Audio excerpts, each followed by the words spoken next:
Well, hello, Crashing Podcast, and today I'm talking to Hoopla Blue and Spitz Milk. These podcasts were recorded at the Kaleidoscope event that's held at the Night Owl. And for people that don't know, the Night Owl is a venue in Digbeth, and also Kaleidoscope is an event that's held at the Night Owl every month.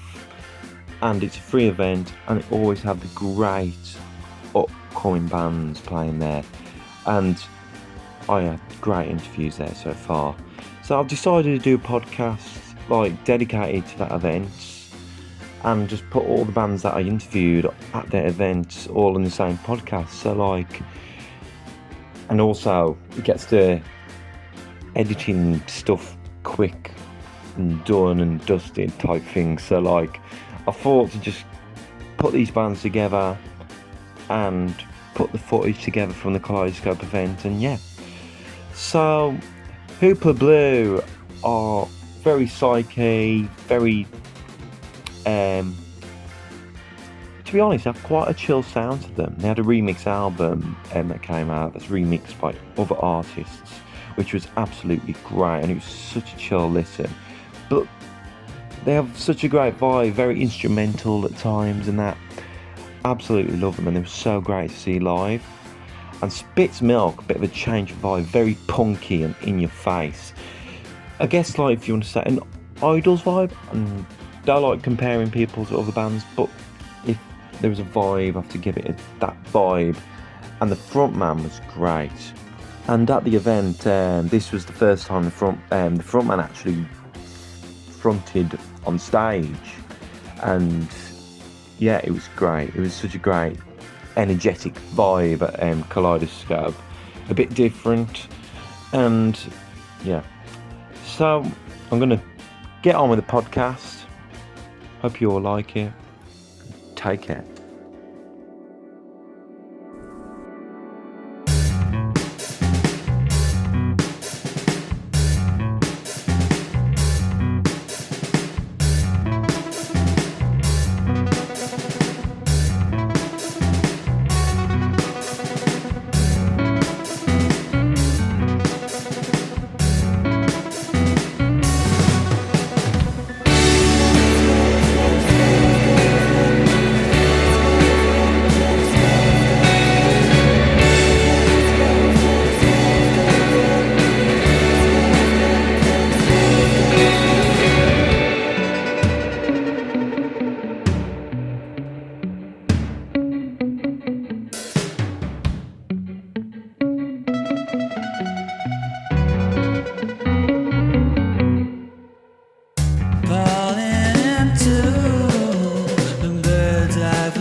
Well, hello, Crashing Podcast, and today I am with Hoopla Blue.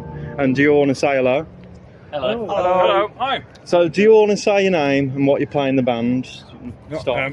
I'm Tom. I play the drums. I'm Sam and I play keys and guitar. I'm Leighton, I play bass.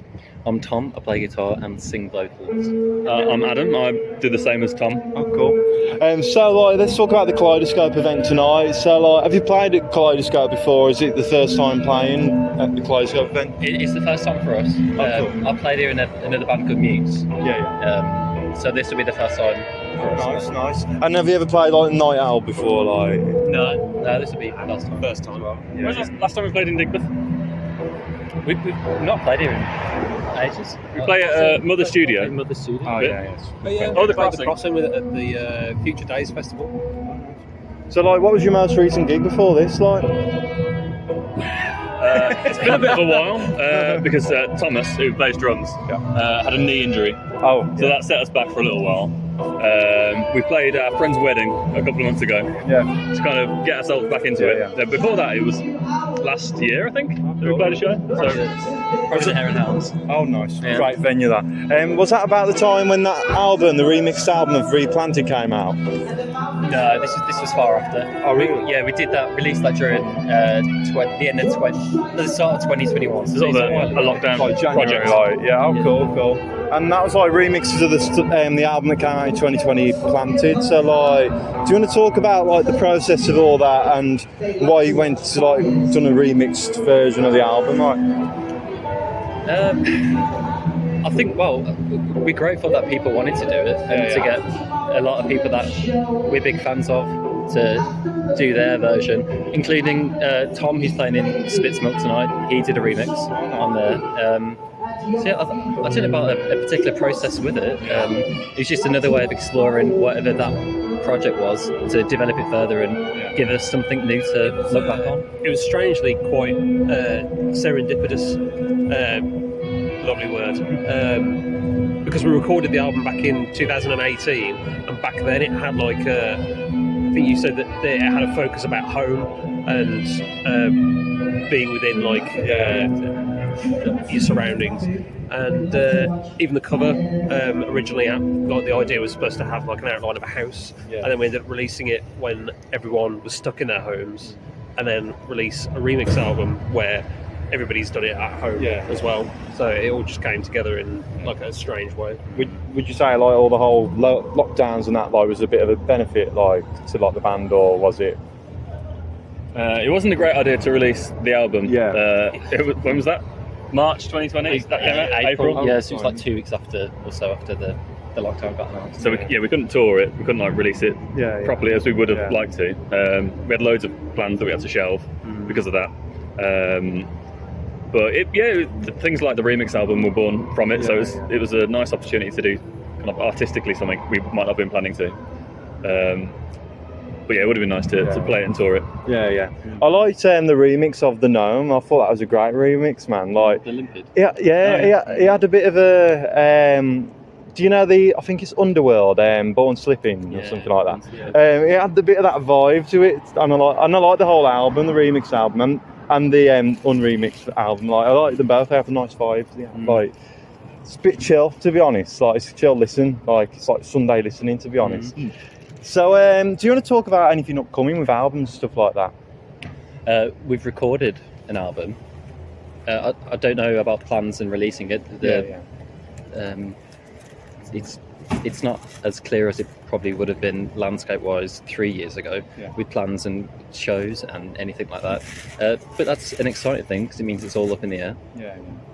Well, no particular plans for it yet, though. Trialling a few songs tonight that are going to be from that upcoming release. Oh, great. So if you like them, we'll release it. If not, it'll be shelved. No pressure.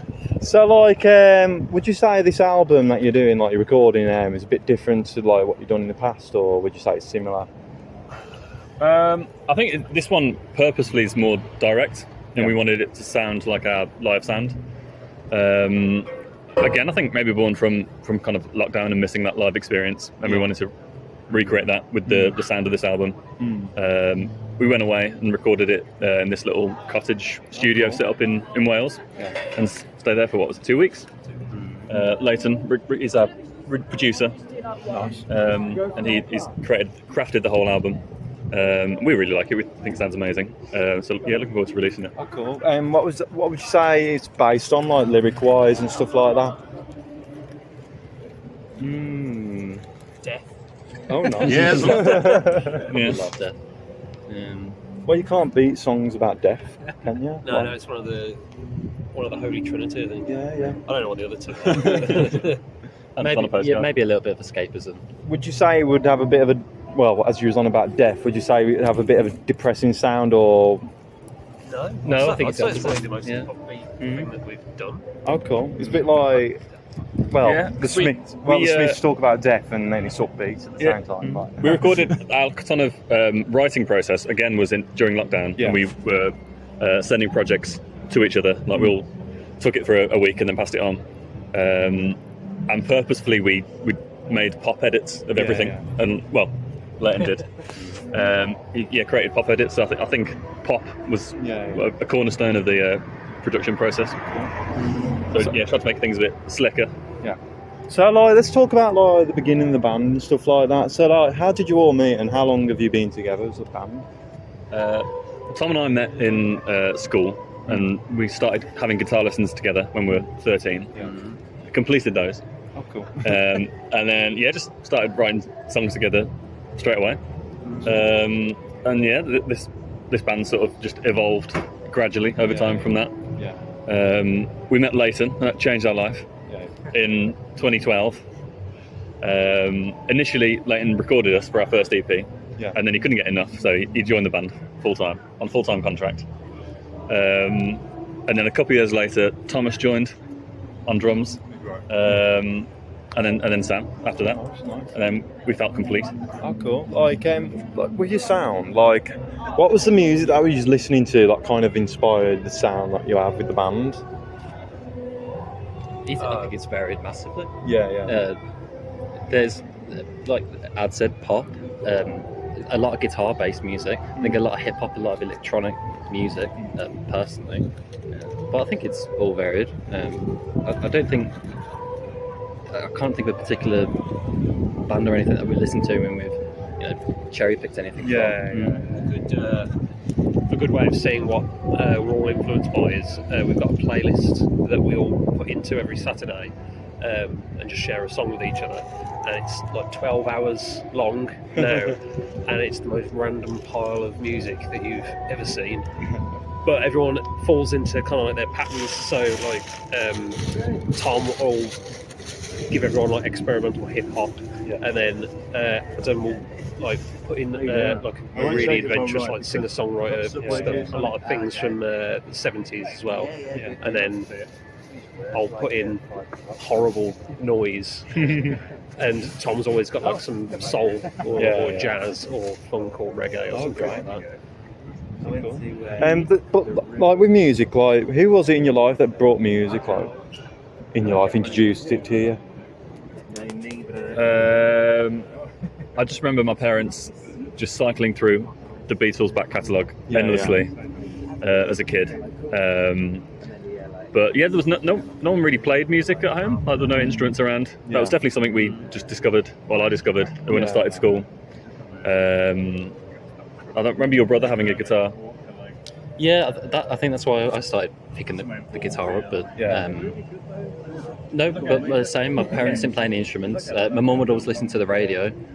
Station called BR&B, an absolute classic, and always listen to the top 40. So really, the top 40 constantly. That I think that shaped me. And you're still trying to reach the heady heights of Kylie Minogue. Still trying. My dad played guitar and always had like an acoustic around the house. So Tom and myself are brothers. So I'd say my dad was a big influence. And again, similar things, Beatles, all those kind of things. I noticed that with every band I talk to, like, it's always the Beatles, man. And you try to escape the Beatles, but you never can. Like, you just get a bit fed up of the Beatles. I don't know. From it, I was brought up on Michael Jackson and Kenny G by my parents. So I think my taste evolved from like a rejection of that. I just went from that being on in the background to listening to like Limp Bizkit and stuff like that, and then the palette has extended since then. That's it. Tom, stop being rude. What was the question now? Do you like the Beatles? So who, Okay, I've seen a bit. so who was it that brought music into your life? Kelly Jones. Oh, look, as in like someone I know. Yeah, well, My dad. yeah. And what was the sort of stuff you was listening to at the beginning, like? Like Welsh pop music. Oh, cool. Has Have you got any particular favourites? Stereophonics and Manic Street Preachers. But then like I listened to Block Party when that first album came out in 2004, 3. Yeah, thereabouts. And then like everything changed there. It's like alternative stuff, and now it's just anything really. So let's talk about your name, Hoopla Blue, and who was it that came up with the name and why that name? It's Tom. Why the name? Well, Tom wrote a short story back in 2011. 12. And it was all about the first alien who discovered planet Earth from a distant galaxy, and he, in his journal, the alien called Earth Hoopla Blue. So he stole it from that short story that Tom wrote. That's cool. So let's talk about gigs and that. And can you recall like your first gig together as a band, and what was that like for you guys? I was just reminiscing actually. We just took a walk across Digbeth, and before these guys joined the band, well, when Tom and I were in a different band when we were teenagers, the Irish Centre, remember the Battle of the Bands? Yeah. I was just reminiscing about that. That's not there now, is it though? It's not open. No, it's not there anymore. I think it's like just dead, like it's just all It's a shame. Like letters. on the building. But I can't remember if we won that or got to the final. We didn't win. Oh, that's a shame. Oh, Still the story now. yeah. I was going to say, I think there's this lineup. I think our first gig was actually supporting the Flaming Lips. Yeah, That's true. Well, We might have had a warm-up show. But that was the kind of- we had a first warm. gig was London, and I thought that'll be all right because it's just a small pub, and then it was packed. So, it was very nerve-wracking. But then it was Flame Lips straight after, which is crazy. What is it like supporting the likes of Flaming Lips and stuff like that? It's not very fun. Oh, wasn't it? Not really. Really? No. Why is that? I think it's just because you're an opening band, you don't get time to sound check. Everything's a bit rushed. And it's that experience. Yeah. Looking back and obviously playing the gig and seeing, looking out on the stage like the Academy, that's not something you do every day. So that's fun. But the bits before, maybe not as fun. The most stark reminder that I had of how unglamorous the music industry actually is was turning up to that gig and then finding out that our dressing room had been used by all of the crew to go to the toilet before we arrived. So, if you think you want to get into the music industry, take an air freshener. It's like the stuff you don't know, like the behind the scenes of being in a band and stuff like that. So, like, let's talk about how you developed over the years, like gigging and stuff like that. So, would you say your nerves have changed and stuff like that, or do you feel the same nerves you had, or? I think I'm the nerves mellowed. are older. I feel a bit less. You've never been stressed? No, I've never been stressed in my life. It's one of my things. There was definitely a lot more sort of nervous energy early days. But I think as you get older, like I'm pushing 50, you get, I don't know. I feel a little bit more just settled in my own skin, and I don't really care what people think. Whereas, early 20s wanted, please love me. Yeah. I think the nerves are still there, but it's more an excited anxiety rather than like full-on panic. But I think if you didn't have a bit of, or you weren't a little bit nervous before a gig, then maybe you shouldn't be doing it because that's a nervous must be something wrong if you're not nervous. But in a good way. What about you guys? Well, I'm always nervous because I can't actually play keys, but I've been forced to. So, I'm always nervous. I'm going to hit the wrong key, and then it's just all. Was that the instrument you always wanted to play in a band, like the keys, or? Well, I always wanted to play guitar, but electronic music's always been an interest. So it's always been there, but it's just so there's so much to it that I can't.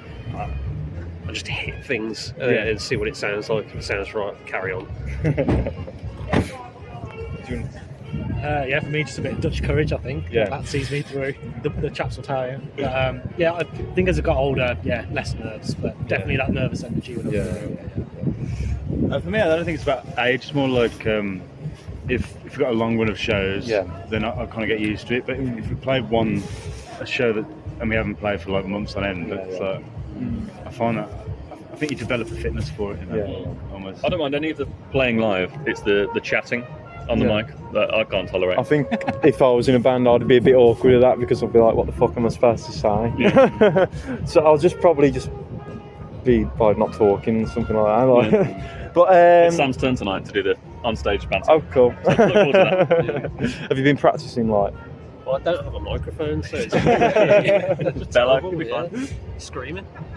So after this gig, have you got anything upcoming, like gig-wise and stuff like that? No gigs. Yeah. No. This is no more to plans. test the waters.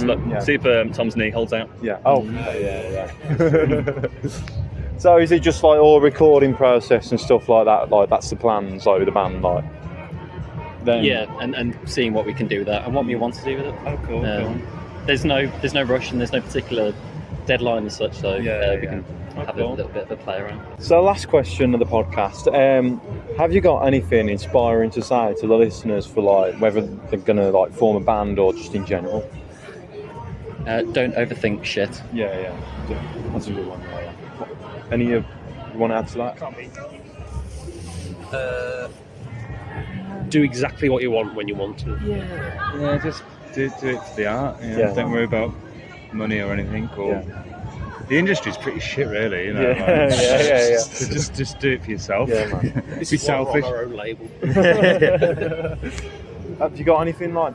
I do. Yeah, concur. Yeah. All right. Yeah. But thank you for like doing the interview with me. I really appreciate it. Wish you luck with your album, and wish you luck with the gig that's coming up now. See you later. Thanks, man. Thank you very much. Try a bit. Namaste. Hi everyone, we're called Hoopla Blue.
Hello, Crashing In Podcast, and today I'm with Spitz Milk at the Kaleidoscope event in the Night Owl.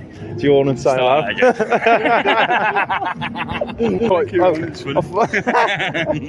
I just kind of, for some reason, I come here all the time and I kind of forgot what the venue was. So you want to say hello? Hello. And what do you play in the band? What's your name and what do you play in the band? I'm Tom, I'm a singer. I'm Pete, I play guitar and sing as well. So like, you're at the Kaleidoscope event today, so have you played, it's the first time playing at Kaleidoscope? I'm not sure. Yeah, Yeah. I think so. Yeah. And where are you guys from anyway? So I'm originally from Solihull, which is an upper class part of Birmingham. It's not part of Birmingham. Okay, yeah, well it's part of the Midlands. And now I live in Kidderminster, which is nice, near Fields. Oh, nice. I live in King's Heath. That's Simple. actually that's a great place to live, to be honest. Trendy. By the Hare and Hounds and all that. Trendy, loads He of works at the Hare and burglary. Hounds? Yeah. Work at the Hare and Hounds and I do loads of burglary. Oh, cool, man, cool. So, On the sideline. so this is like your first gig in a while. So, like, are you looking forward to it, man? Like, Yeah, really looking forward to it. So it's like the first gig where I'm not playing guitar, so I'm actually a front man. So it's like my Axl Rose dreams coming true. Pleased. Yeah, it's gonna be good. I think. I hope. Bride over there. oh, wow. Someone's getting married. Yeah, I'm really looking forward to it as well. Yeah. So, what is it like being like a front man instead of like playing an instrument? Yeah, I don't know. The thought of it, like, what you're feeling about it, like. I suppose it's just like there's a bit more added pressure for like looking good and not having something to something in front of me to you can kind of hide behind instruments in a way, like. Well, I've got some moves that I've kept in the closet since I've been about 16. So I'm going to try them. Yeah. But I'm going to come out the closet. So let's talk about before the band and stuff like that. So how long have you guys known each other, and what motivated you to form a band? We met each other just after we finished school, which is about 50 years ago. Me and Tom are like Old friends. I was going to say brothers. Just old friends. Just like, cousins. Like cousins. Yeah. Second cousins. Yeah. He doesn't like to associate with me because I'm not as tall as him. So. We've known each other for a long time. I managed to rope him into doing this band, so it was a bit of a long shot, and it worked. So, and he actually likes it. Do you like it? Yeah. So what was like the main thing? What was the main thing that made you want to be in a band? I think it was just because I hated the idea of just doing anything normal, but now I do normal things. So it's a nice release, isn't it? It's a nice release. Yeah, it is a good release. Yeah, I think it was just like the boredom of where we grew up, and I used to burn down huts and stuff at the local school, and I'd break windows and stuff like that. So now, like, you know, it's nice to do like nice things. And be creative. I suppose, What I like about music and that is like that escape from that real world and shit like that. Like, totally. Yeah. And I think, like, you know, like most of everything that I think about, like, in life is I'm just always doing, like, doing the day job, and then, like, it's just so mundane. But, you know, I suppose that's life. That's the shit part of life, isn't it? Doing the day job and then you wait for the 2 days at the weekend, and then you just and then they go really quickly, and then you're back in the rat race. So I fucking hate that. But let's talk about, like, who was it like that brought music into your life? Like, made a big thing for you. Are you talking about like people, family? Whatever. Yeah. Well, my sister, when I was younger, she's like 11 years older than me. She used to play like loads of rap music and stuff in Solihull. Anyway, but she used to do that, and that really got me into that. And then, like, I think I moved to I moved house, and then I met these kids, and they were like really like mental and stuff. I don't even know, I'd say mental actually. They were challenged. No, they were great, but they were they loved like Guns N' Roses and stuff like that. I don't actually like Guns N' Roses that much anymore, but they're into rock music and Metallica and stuff, and so that introduced me into like actual band stuff. Because let's face it, I can't rap. No. I could have a go later, but maybe not. But what about you, Pete? Michael Jackson.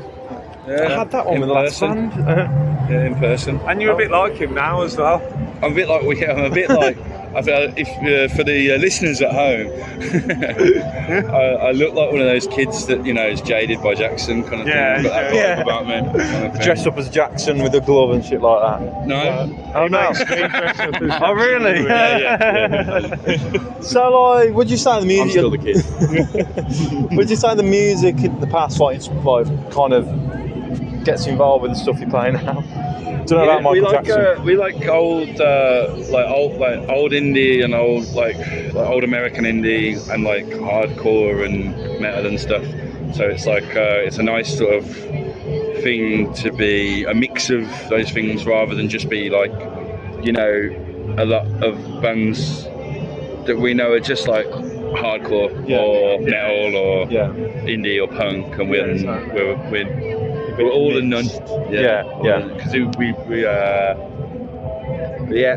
we're music fans, so we like everything. You know? But it's like we're naturally good at being hard. I really like what's her name? Beyonce? No, I really thought you were going to say Rihanna. No, I was going to say the one that does. It's going to be a really out-of-date reference. No, it's not. It's a new one. Oh, a modern person. Can I think about it and I'll get back to you? Yeah, you can get back to me. So, like, let's talk about like the debut album with Spitz Milk. Yeah. So, what was that like recording? How long did it take to record? And we started in lockdown, like rehearsing. So we recorded it before we'd ever played a gig, which was kind of weird because then you play it. We didn't play that much actually. We haven't really played that much because Tom got laryngitis, so that was like the kibosh really for like a few months because he had like really serious laryngitis. It was like not just like a sore throat. It was like it's like couldn't speak. And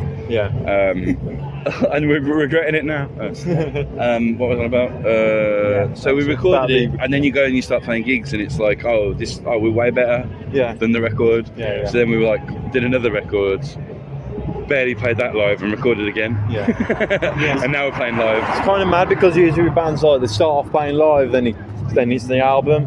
So what was that like not playing live before? Like, we couldn't, could you say it was? Oh yeah, COVID. I forget about that. So how did you feel about that with the COVID period? Like, what was that like for you guys? Boring, wasn't it?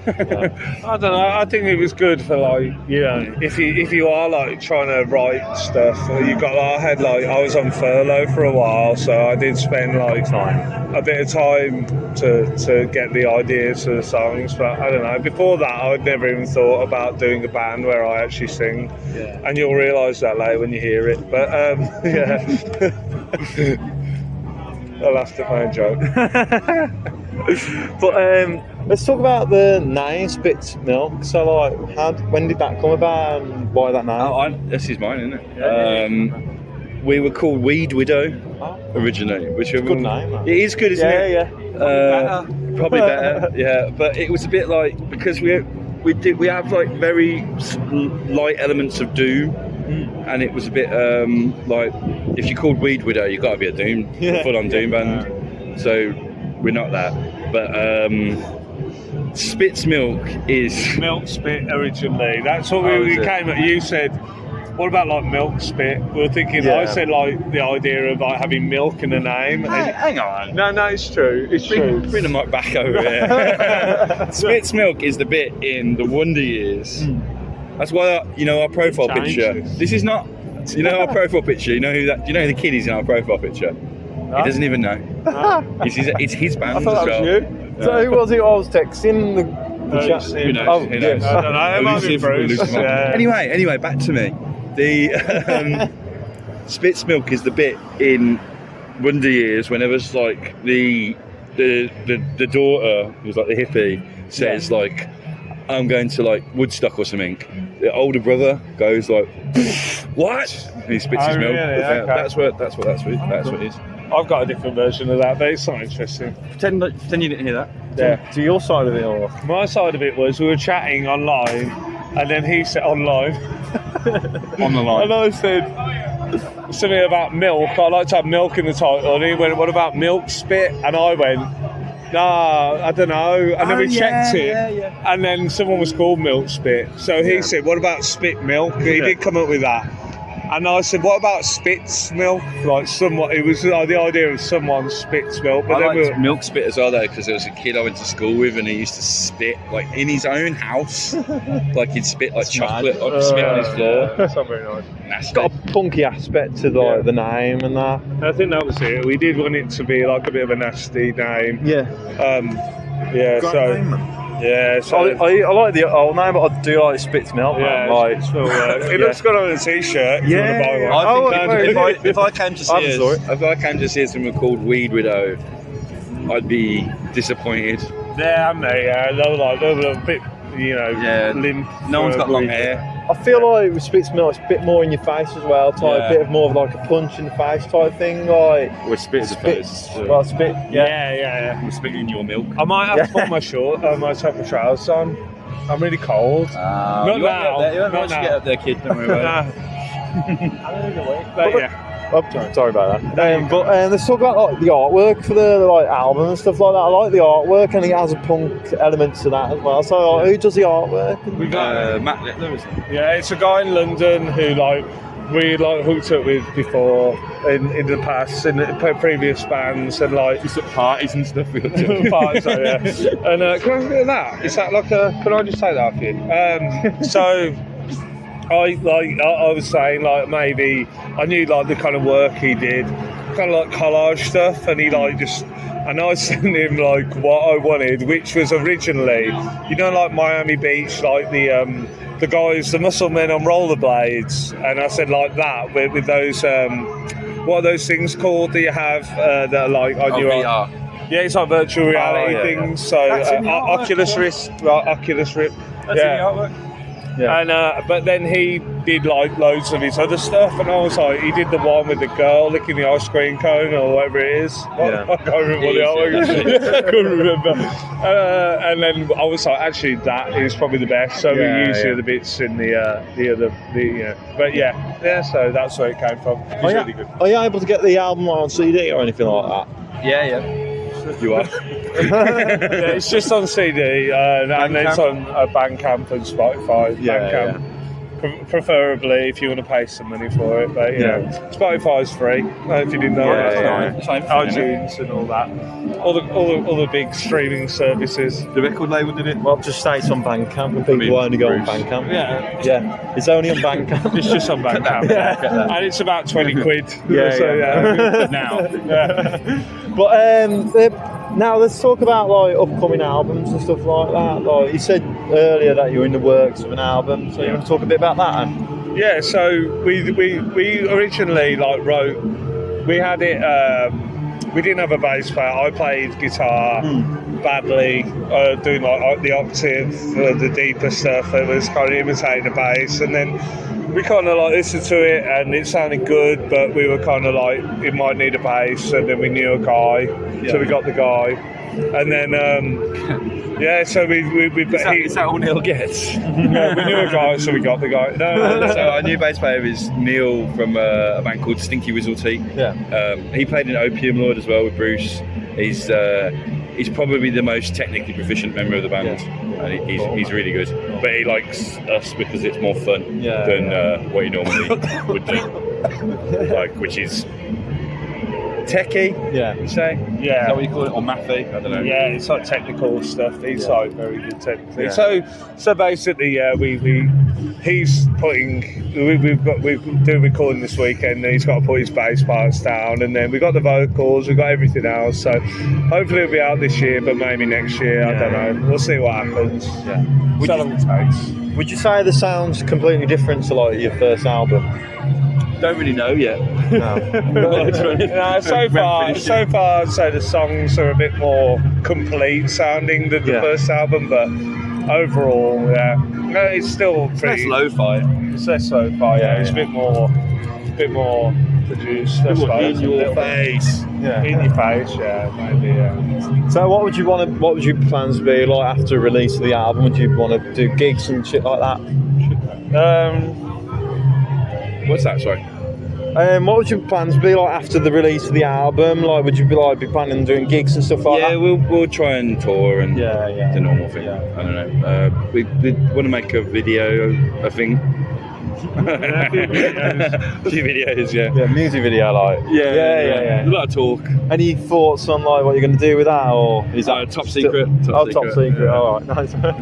So like, we like wrap around shades and stuff like that. So that's the main storyboard. Like kids who are kids who are just kids, just trying to be kids, and we're all adults. I mean, when you see kids in old. I don't want to give it away too much. Just keep it a secret. So it's kids though, basically. It's loads of kids. That sounds a bit dodgy. But let's talk about like gigs and stuff like that. So can you recall your first ever gig, and what was that like? It was good. It was here. Oh, nice. It was here. It was a different event, but it was a different event. But we played here, and I just remember it went better than I thought it was going to go. So that was good. And then we played at Hair one time, and it was like the best gig, or the best time we ever even played together. There was no one there. Well, I say no one there. There was it was not a good crowd. 20 people. 20 people each, I reckon. And it was like Monday night, kind of thing. That's a bit of a difficult day, man. But it was like, I think when we did that though, we were like, oh, actually, we are actually pretty good, so we should be a bit more. We do actually practice, which is weird. When you hear us. For me, no matter what day it is, I'd still go to a gig, man. Like if it was a Monday or Tuesday, but for some reason that puts people off going out. Like, oh, there's a gig on Monday. Like, I don't get that. Like, if you love music, you surely would go to a gig on Monday. Yeah. You know what I mean? Like, I've definitely done that. Yeah, definitely. Yeah. It's like costume-ish, doesn't it, to for the touring band to not. That's what happens, isn't it? Yeah. So, such life, though. So, like, how would you say you developed when it comes to gigs? Like, we haven't developed much, really. Yeah. No, I'd say, like, I mean, you're from Man. today, Yeah. today, like, is going to be a bit of a test to see, you know, where we're at the moment. So, I think, like, we'll kind of, I guess we'll know a bit more. But I'd say, like, we kind of up and down. Yeah. We have some really good gigs and some gigs where we're a bit looser, but I don't think it matters. Like, with us, like, especially from now, like, I don't really care how tired we are. Yeah. I just want to say, mate. I just want a good vibe. Yeah. A So, vibe? I can't really say that. as we was on the subject of gigs, have you got anything upcoming after this gig at the Night Owl? Yeah, we have, but Pete, I don't know them. We're playing. No, Part Chimp's been cancelled. But we're still playing. Yeah, we're still playing. So there's that. But then we're playing with girl bands or Gilla Band. Sorry. Yeah. On the. I don't know. If you like them, I guess check their tour. Yeah. We're doing that all day as well. Future Days. That's it. That's what I'm. Oh right. Oh, yeah, Future Days yeah. Festival. We're playing that. Yeah. Oh, great. When's Future Days Fest? I don't know. Yeah. September. This is why October. This is why we need Bruce of Opium Lord to be a casino. So there's a guy who's really organised, but that's in October, like 15th, I think. But that's a guess. But I'm pretty sure it's 15th of October. Yeah, like 15th or 10th or 9th or something like that. Yeah. It's definitely not like the 21th. On the last two questions, and the one question I like to ask on every podcast, have you got any bands you like to recommend and shout out on the podcast? No. Let me think. What about our bands? This isn't our only band. Yeah, you talk about your band. What we got? So we are from Birmingham. Who else? I can't remember. Calories. Sunshine Frisbee Laser Beam. Opium Lord. Stinky Whizzle Tea. What's Bruce's other band called? Oh, this is bad. Yeah, Bruce has got another band, but I don't think they're that good. So. Yeah. Leave that in though. Yeah. No, there's loads of stuff, but we haven't really been playing that much, so it's like we don't really know. You don't discover many bands, like we go out and watch stuff, but it's not like necessarily like our scene. Yeah. It's like we're all just fans. But we're all going out to gigs all the time. So. Yeah, I'm the same. So, the last question of the podcast: have you got anything inspiring to say to listeners, whether they want to be a musician or just average, normal, everyday life? I would say meditate daily. Yeah, meditation. I agree, man. Yeah, I think just just trying to get sucked into life too much. Take your time, innit? Yeah. Like, it's longer than you think. Yeah. It is longer, isn't it? Yeah, life's not short. It's long. It's true, man. It's a bit too long. Nah. It's true. That's a bit like The Office. Yeah. All right. But that was Spitz Milk. Thank you for joining me on the podcast, and hope you have a good gig tonight, and good luck with your album and stuff like that. Thanks, man. Yeah, Nice thank to you meet very much. Take care.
that was Hoopla Blue and Spitz Milk.